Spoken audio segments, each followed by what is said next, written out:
Okay, good morning everyone. Welcome to today's webinar, All on Food. A couple things to start out with. A big thank you to Amy Teller, who makes all of the events at Summit on the Park possible, and also a big thank you to Regency for sponsoring the refreshments that we enjoy at Summit on the Park. So, my name is Dr. Wallner, and I'd like to welcome you to today's webinar. By way of introduction, I always like to start my talks and webinars with the Innovative Health Solutions office mission statement and values, which are to foster the highest standard in primary natural health care, and our values, which are to improve and restore the quality of life of every patient by cultivating physical, emotional, intellectual, and spiritual health, as well as emphasizing the importance of chiropractic adjustments, nutritional support, and natural therapies.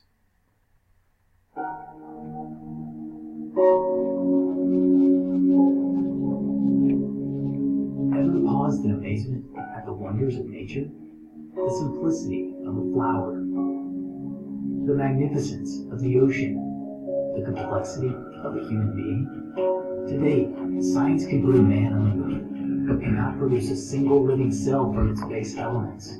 Vitalism is the understanding and recognition of the self-aware, self-organizing, and self-healing nature of the universe and of human beings. The truth is, all life possesses its own innate, guiding intelligence that gives us the power to heal, grow, adapt, and live life to our full potential. This vitalistic philosophy is the foundation of chiropractic care. Our vitalistic approach urges us to think bigger and dig deeper when it comes to finding help. How will chiropractic change your life?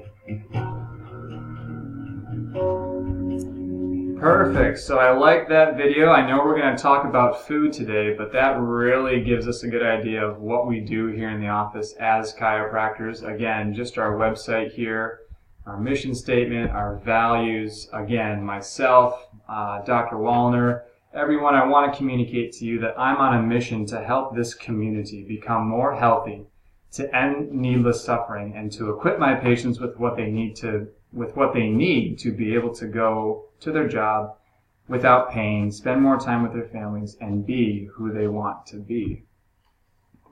Okay, please connect with us on Facebook.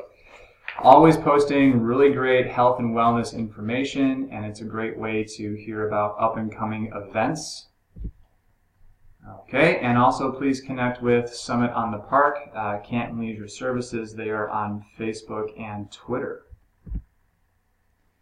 Fantastic. So, as you look at this frame here, can anyone identify with some of these symptoms? I know I can. I'm often tired, and fatigued, and, sometimes I have trouble sleeping. Don't always get sick, but we do have a lot of our patients that are chronically ill, have trouble losing weight, and often struggle with brain fog, mental clarity, and constipation. So, as I said, clinically, this is what I often see and deal with in the office on a daily basis. And while adjustments, chiropractic adjustments to the spine, are fantastic maintenance therapies for these conditions, we often have to talk about diet and lifestyle and nutrition as a external solution for some of these internal problems. All right, so can we all agree that this is eventually where our country is headed? Okay, have we heard of the industrial global diet? All right. This is where my argument this morning is that this is not only where the United States of America is headed, this is where our whole world is headed as a global industrial culture. Okay, the United Nations just announced a few years ago that infectious disease is no longer the major health threat in developing countries. The major concern now are the illnesses caused by the metabolic syndrome. And the thing about the metabolic syndrome is that it all starts right here in the gut, in the digestive tract, okay? So not only is it very important the health of the liver, the health of the stomach, the colon, the pancreas, all of these organs, okay? It's also very important what we put in that fuels these organs, okay? So we're going to talk a lot about that today. Also, detoxification, very, very important, all right? We put a lot of stress on our liver, especially with a lot of the heavy metals and the additives and the chemicals that are in our food today. Detoxification is a major priority in terms of getting people back to a baseline of health, okay? Have you heard of the following statements or the following questions? Is that food really food? Is a calorie still a calorie? What happened to eat less and exercise more? So my question for you is, how is that working out for you? So let's look at that real quick. Here we have trends in obesity among U.S. adults, okay, straight from the CDC. This is 1990, 2000, and 2010. And as I hope you can appreciate, it's getting worse over time, okay? So, when epidemiologists look at data like this, or basically researchers that study trends in a population of people, when they see a map like this, or when they see trends like this, they shake their heads because this is what disease epidemics look like, okay? And now, as I mentioned earlier, my argument to you this morning is that not only is this a national epidemic for our country, but this is a global pandemic for us as people, okay? We not only have an epidemic, but a pandemic, a worldwide global impact. Our food environment does play a major role here, but there are many causative factors for why we see these rising rates in diseases of the metabolic syndrome and also obesity, okay? Real quick, have we heard of the Flint water crisis? That kind of hits close to home, all right? So back to those chemicals, those heavy metals, lead in the water can put a major, major strain and do major damage to your nervous system. And we see that going on with some of the lawsuits that are currently going on over there in Flint, okay? Now, I hope you can appreciate that this is showing the prevalence of obesity in men, okay, over the 18 years of age, all right? What I want to show you here quick too is the women, but before we get there, my wife and I recently traveled to the Middle East last summer. And just to give you an idea of that industrial global diet, your McDonald's, your Starbucks, your Arby's, they're everywhere. Okay, so here's a photo of the McArabia, okay, that you can get in Dubai. All right, so, and again, this looks a lot healthier than some of the, sandwiches and burgers that they have here in the States. However, the chemicals and the additives are very much the same, and they are influencing our body's health and our biochemistry. Some argue, doing more harm than good, especially when you eat them day after day after day. Okay? So here we are again. There's that worldwide impact in men. And here we are looking at women. Okay. Now, the numbers don't exactly relate, but the data is very similar. And my argument to you right now is that it's arguably worse for women. Okay? And we're going to talk a lot about how women are going to save the world, literally. All right? We just had Valentine's Day. I hope everyone took care of their significant other. But one of my points this morning is that women specifically are going to save the world because men, and it's always the case, right? A bunch of men get together and they create a big problem or they create a mess, and then it's up to the women to get us out of it, right? So we see that in history too, don't we? Many of you will recognize Rosie the Riveter, okay? Many women were responsible for building a lot of the machinery and the weapons and the planes and the tanks, specifically here in Michigan over in Willow Run Airport, if I'm not mistaken, if I know my history. And they provided a lot of the supplies, a lot of the heavy artillery for the troops overseas, specifically I believe in World War II. Very good. All right, so again, appreciate that graph. Okay, we have major changes going on throughout the world, and again, the main point here is why is this happening so fast within the past 25, 30, 40 years? Okay, no other trend demonstrates this, so quickly over such a short amount of time. Okay? So here's another point to consider. All right, why do we have obese newborns? Why do we have obese 6-month-olds? We've never seen this before as a culture or as a people, okay? It's one thing if you have an obese adult, you can easily tell that adult to eat less and exercise more, or can you? That's another question we're going to look at here this morning. All right, but how do you tell a baby to eat less and exercise more? All right, it just doesn't make sense. That's all they do is eat, sleep, and cry.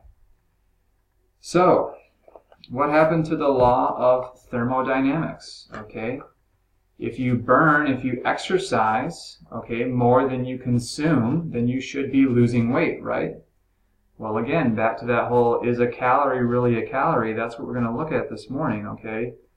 All of this old science is still valid, but it kind of becomes a wash when you look at some of the chemicals that are used and some of the food engineering that is a part of our food environment these days as a people and as a culture. Okay? So again, this is another representation of the original formula, and I would argue this is how it's been for a long time, in America and in our culture. We just have people who, eventually started moving less and then consuming more calories than they burned, okay? So, now if you can appreciate this, what we're going to do is go back in time a little bit, okay? So if you're from my generation, product of the late 80s, you'll appreciate Back to the Future here. If you're a little bit before my generation, you'll appreciate the Doctor Who public callbacks here. All right, so let's go back in time a little bit, starting in the late 1950s here. All right. The American Heart Association published research in 1957 that provided evidence to suggest that saturated fats, okay, specifically those found in butter, in lard, in the fat part of the meats, okay, that those were the fats that contributed to cardiovascular disease, or specifically coronary artery disease, okay? So once this research was published, we had this major cultural trend where Americans went from consuming healthy amounts of good quality butter and saturated fats to the point where butter and fat was completely replaced by this. And if you don't know what this is sugar. Okay, this is the problem. This is one of the major points we're going to talk about this morning here. Okay? So that all happened in the late 1950s. So let's jump forward here a little bit.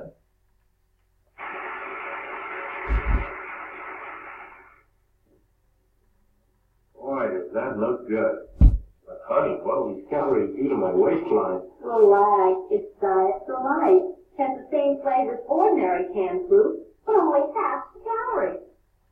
That's the beauty of new Diet Delight canned fruit. Same flavor, same price, but only half the calories of ordinary canned fruit. Enjoy tempting Diet Delight peaches, luscious Diet Delight pears, Diet Delight apricot, not too sweet, not too tart.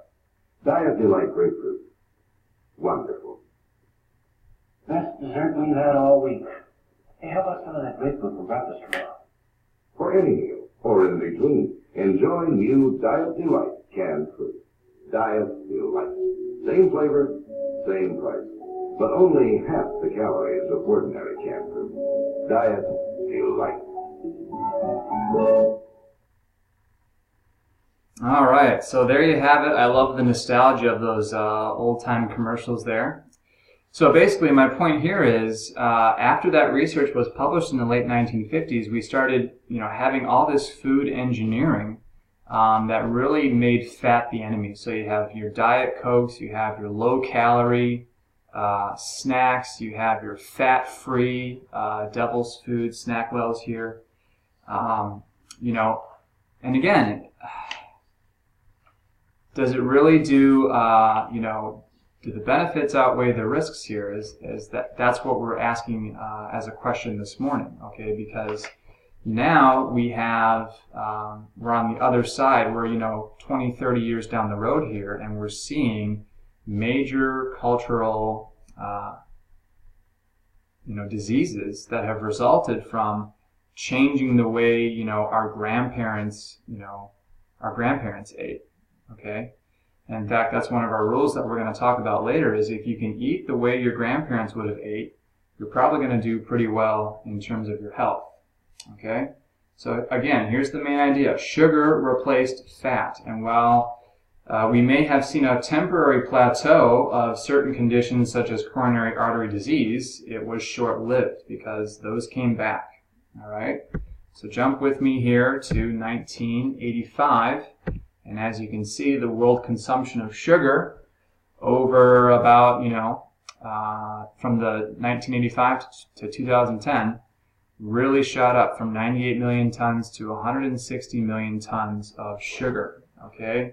So what do you think that does to our metabolism as humans? You say, wait a second, sugar? Where's the fat in sugar? Sugar is made up of two molecules. One called glucose, which is not very sweet and not very interesting, and fructose, which is very sweet and very interesting, and it's the thing we seek, it's the thing we crave, and they are not the same. Glucose and fructose are very different. Glucose is metabolized by all the organs in the body.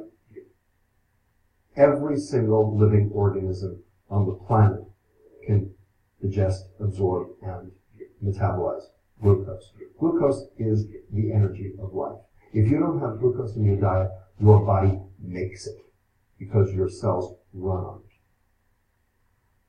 it. And 80% of the carbohydrate, glucose, that you consume is metabolized by all the organs in the body. Only 20% go to the liver.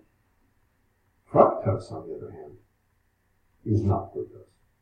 Fructose can only be metabolized in the liver because only the liver has the transporter for fructose. All of the fructose goes to the liver. So you're overloading your liver. That's the rub. The fructose goes straight to the mitochondria. It's turned to fat. A little bit of glucose goes to glycogen until it's replete, and then it goes to fat as well. And you have a recipe for mitochondrial meltdown, mitochondrial constipation, mitochondrial disease. When you have mitochondrial disease, you get sick. Fructose is a chronic, dose-dependent hepatotoxin, liver toxin, which is just like alcohol. In fact, fructose, the sweet part of sugar, is more like alcohol than it is anything else.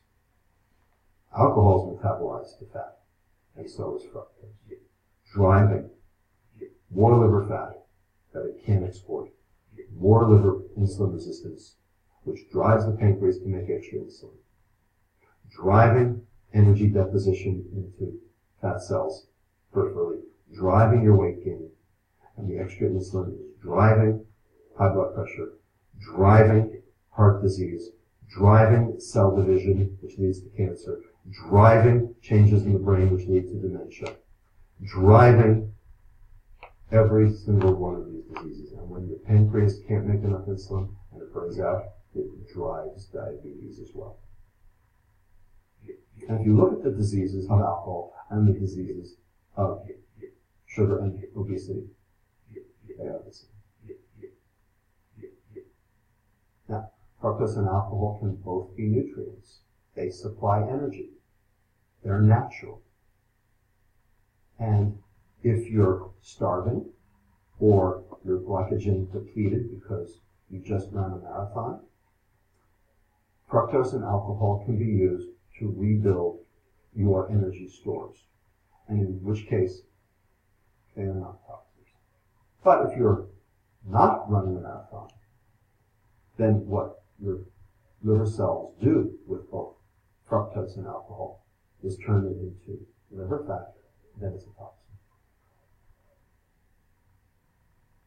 So there you go, guys. Dr. Lustig really knows how to say it there. In fact, a lot of this that we're talking about is from his research out in California there. But again, here we have it, the metabolic syndrome. Sugar is the driver. Chronic use of sugar is the driver for all these conditions. Okay, heart disease, high cholesterol, high blood pressure, type 2 diabetes mellitus, dementia, and neurodegenerative diseases, cancer, PCOS or polycystic ovarian syndrome, and non-alcoholic fatty liver disease or NAFLD. Okay, the rising rates, the skyrocketing rates of these conditions are attributed to the metabolic syndrome, or as we said, the chronic consumption of sugar, specifically fructose. Okay, so I want to really drive that home today.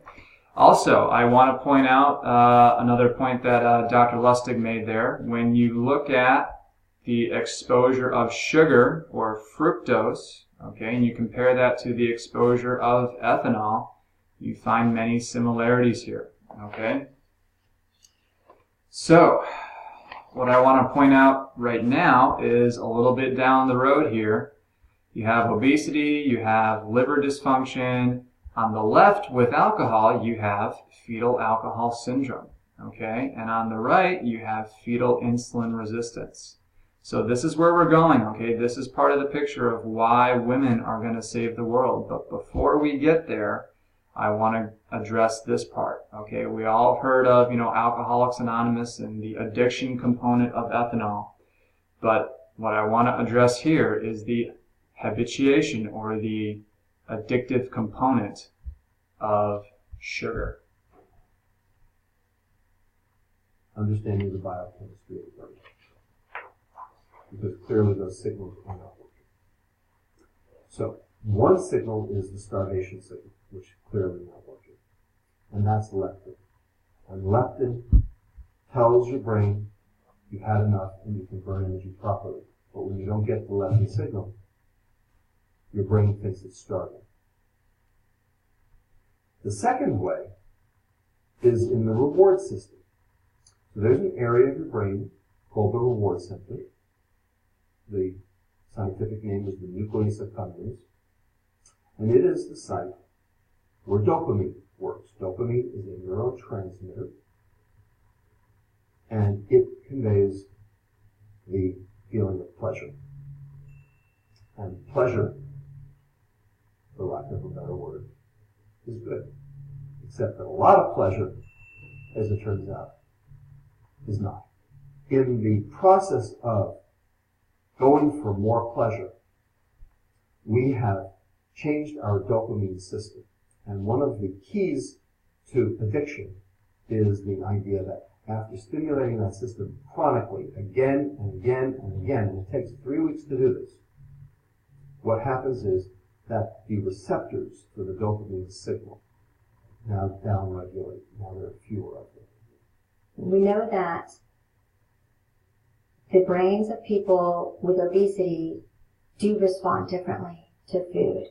In that reward center, when they see palatable food, some parts of the brain light up a lot, that wanting part. But the liking part, once they taste the food, it's blunted. It's not that they're getting more pleasure and reward, they're getting less. That's like living with an urge that you can't satisfy. And so people think that this hyper-reward condition or this inability to experience the same level of reward from the same foods that other people are getting is causing people to overeat in order to get that dopamine that they're missing. You have to eat more to get the same effect. And that phenomenon is called tolerance. And then when you pull the chemicals that cause the pleasure away, now there's no dopamine and fewer receptors, and that gives you symptoms of withdrawal. So tolerance and withdrawal are the hallmarks of addiction. We know that this occurs with nicotine.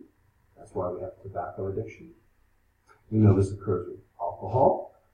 We know this occurs with cocaine, morphine, cannabis. It occurs with every single drug of abuse. And it occurs with sugar too. And that's relatively new data that has come out in, say, the last 5 years. which shows that sugar specifically downregulates the same factors, the same receptors in that nucleus accumbens, in the reward center, as does all of these other addictive, abusive compounds. Okay, so there you have it. Once again, Dr. Lustig on point. So this is that component of that neurologic component of sugar addiction. Okay, so this is why when you tell someone, just eat less, yes, there's a component of willpower, but here's the thing. Here's the main question.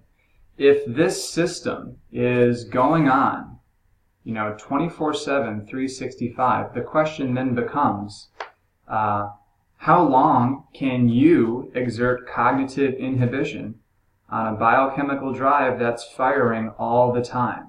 Okay, so basically, like we've said, if this system is firing all the time and you can't satisfy it by eating food, all right, if that doesn't give you the satisfaction, all right, it's basically like alcohol and drug addiction, and you start to get withdrawal symptoms if you go cold turkey, okay?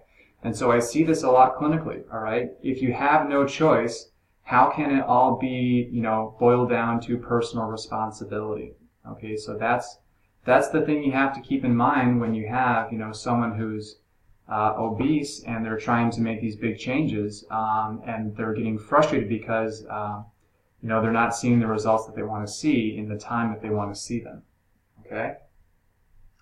Unless they're working with an awesome chiropractor, of course. Okay, so the doctors here at Innovative Health Solutions, myself included. All right, but yes, guys, I want to drive this home. This is a major problem. Okay, this leads to depression. Okay, what's the number one cause of work disability today? Is depression. Okay, when you go through the withdrawal symptoms, when you have this dysfunctional neurology, this dysfunctional biochemistry, it can lead to things that affect your life, affect your relationships, and then you start to get on some of the cognitive drugs out there, those pharmaceuticals, and that just continues the snowball of altering your brain neurochemistry, and it can be harder and harder to come out of that, once you get far down the road. So please catch this early. Tell your friends, tell your family to get in here and address these things before they become irreversible. Okay? But guys, what I really want to drive home this morning also is all of this is completely preventable. Okay? Nutrition, lifestyle, chiropractic adjustments, detoxification, we have the answers. All right? So let's go back here. Like we said, we just addressed that addiction component of chronic sugar exposure. Now, let's jump back into how women are going to save the world.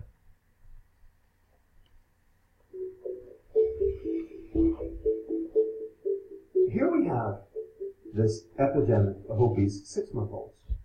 And everyone's saying, how is it possible? How can that be? They don't diet and exercise. They just get fed formula or breast milk and they're obese. How is that possible? Well, it's very possible.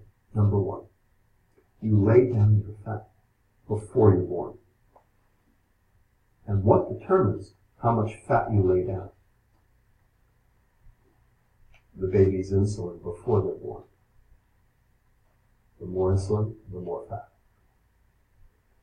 And what determines that baby's insulin? The mother's diet. We need to focus on prevention. When does prevention start? In little kids? In kindergarten? No, it's even earlier. Is it about breastfeeding versus giving them the bottle? That's even too late to start there. It starts in the womb. And it starts actually even before conception in the woman's health. And so young women are shaping the future generation's health. They're the gatekeepers. And so we should be putting a lot more effort into promoting a healthy generation of women because they are absolutely shaping the next generation. And whether they're coming out all set up for obesity. We know that birth weights have been going up over the last 25 years worldwide. And we know that mothers' weight gain during pregnancy, which has also been going up, translates into babies' adiposity, babies' fat stores. So fat cells like to get filled. As soon as they're out, they're hungry.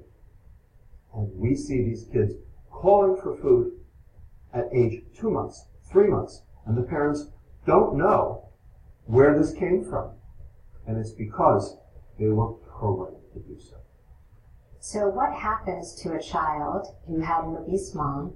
They might have come out of the womb small for their age or low birth weight, but very soon after that we see how their metabolic calibration is set in this world. It's set so that they are absolutely efficient and thrifty with calories. So they may have catch-up growth. They may have a period of rapid growth where all of a sudden they've gone from being small to being plump, and then they're actually at risk for childhood obesity. We used to say if a child was overweight or obese, that didn't necessarily predict that they were going to be an adult that's obese. And now it's starting to track across time. If you have childhood obesity, you're likely to become an obese adult. And if you've had obesity for that long of a duration, you're likely to have early onset of that whole range of obesity-related diseases. So it's a trajectory that starts with these young women. And if we can't help women who are obese and high stress, if we cannot help them, then we are absolutely determining the future of their offspring. When a woman enters pregnancy at a higher weight, either overweight or obese, she's more likely to gain either inadequate weight or excessive weight per the Institute of Medicine guidelines. So if women are gaining excessive weight and are already at high weights, this is bad for the woman. She's more likely to have a cesarean section. She's more likely to have gestational diabetes, for example. And it puts the fetus at risk, because the fetus then can suffer growth retardation or be born with a large birth weight. So pregnancy is another period that I think as a society we need to rally around and bolster up women's both mental and physical health, because that is a short little window where we can dramatically influence the outcomes.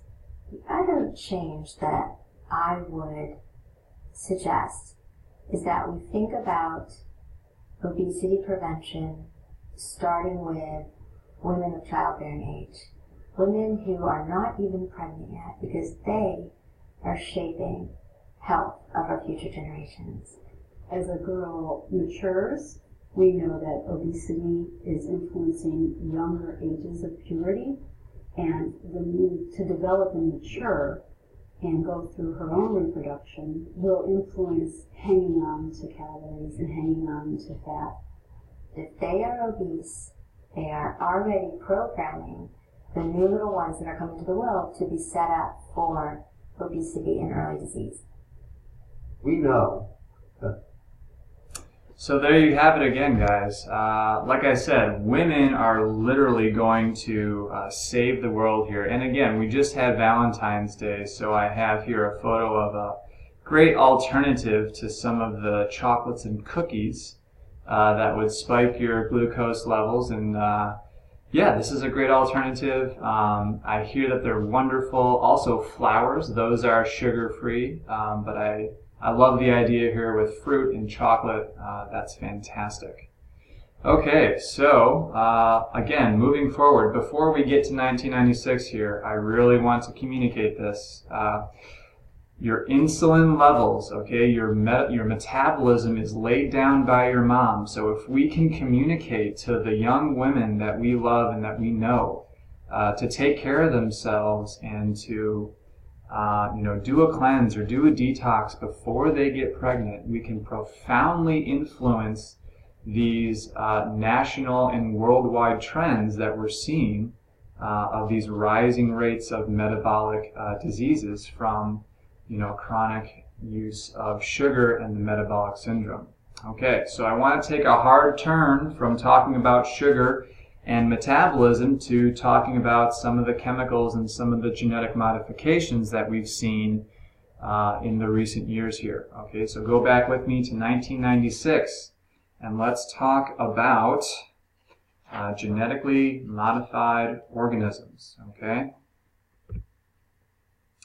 Real quick here, these are all the countries that label GMOs. So shaded here in the red, you have parts of South America, parts of Africa, Australia, Russia, China, India.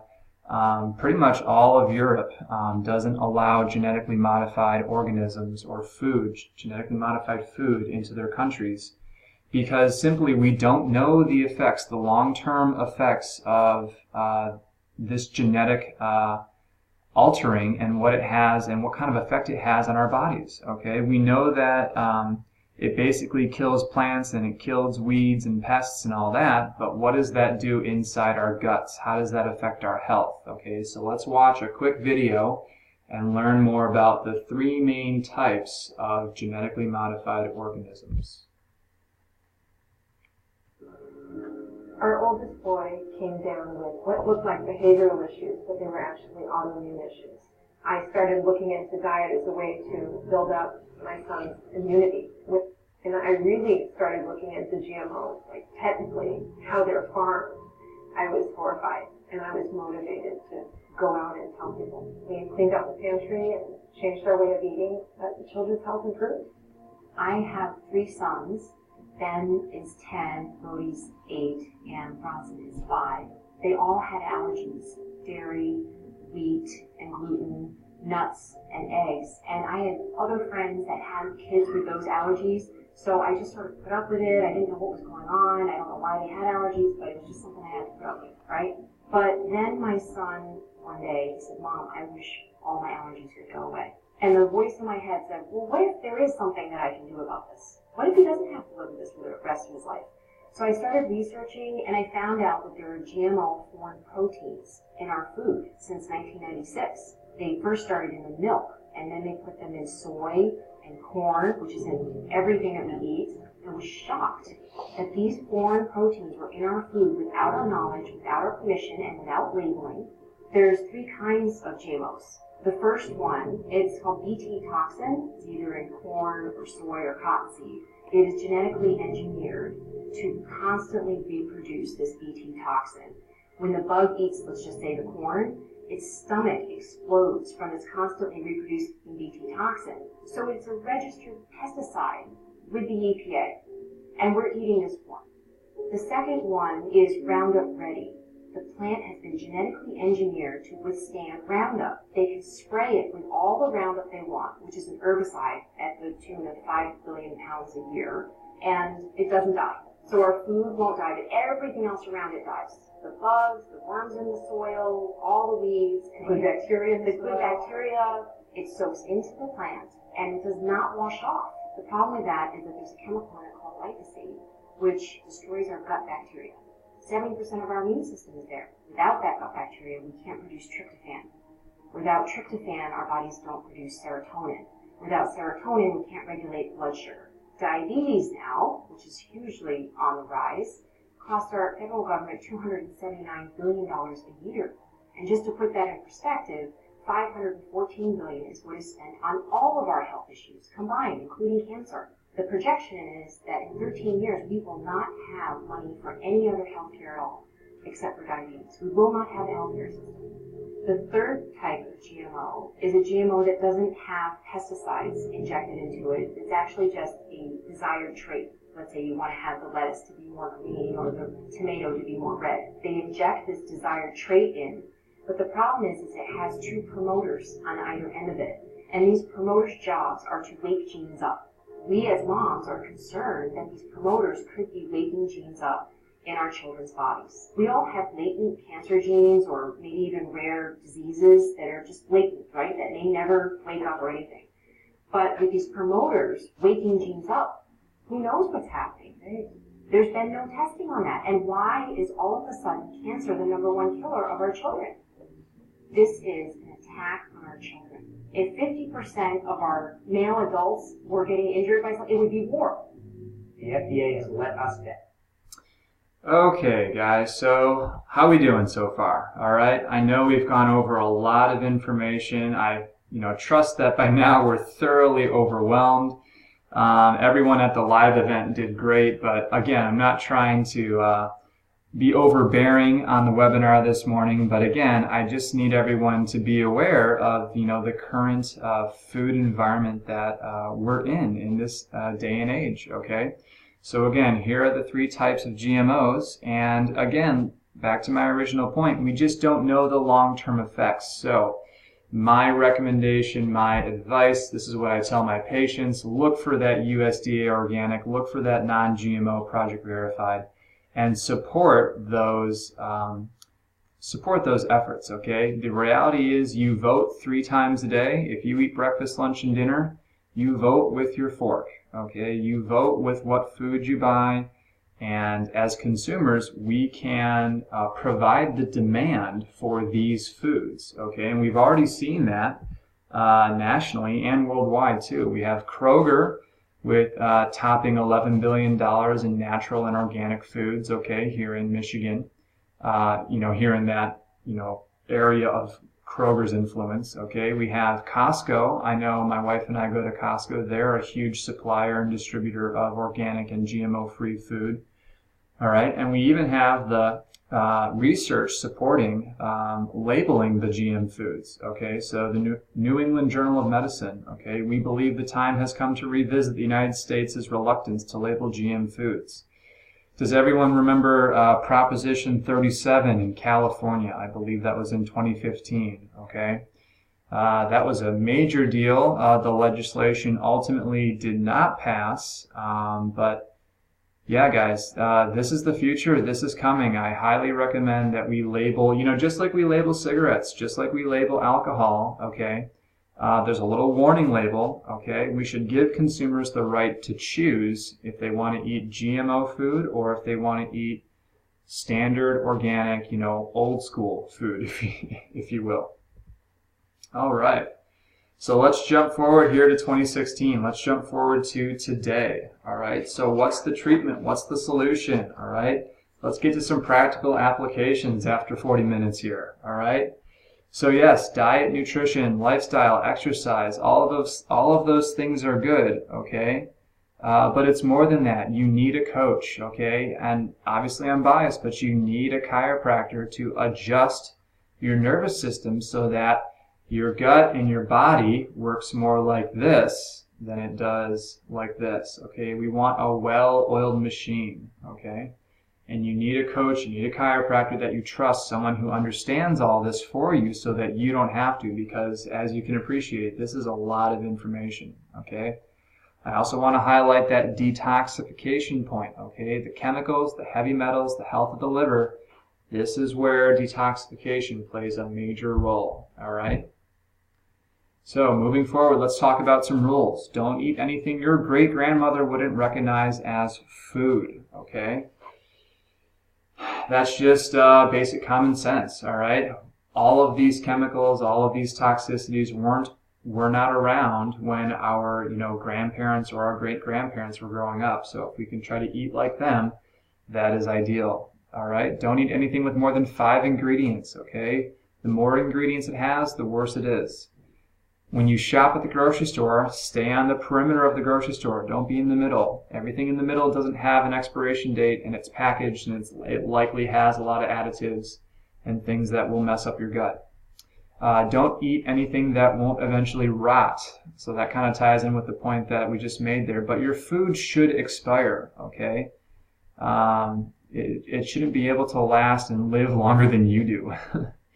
It's not just what you eat, but how you eat, okay? So one of the sayings is always leave the table a little hungry. In Germany, they say, leave a little room to tie off the sack, okay? So overeating, major issue for Western cultures like us in America here.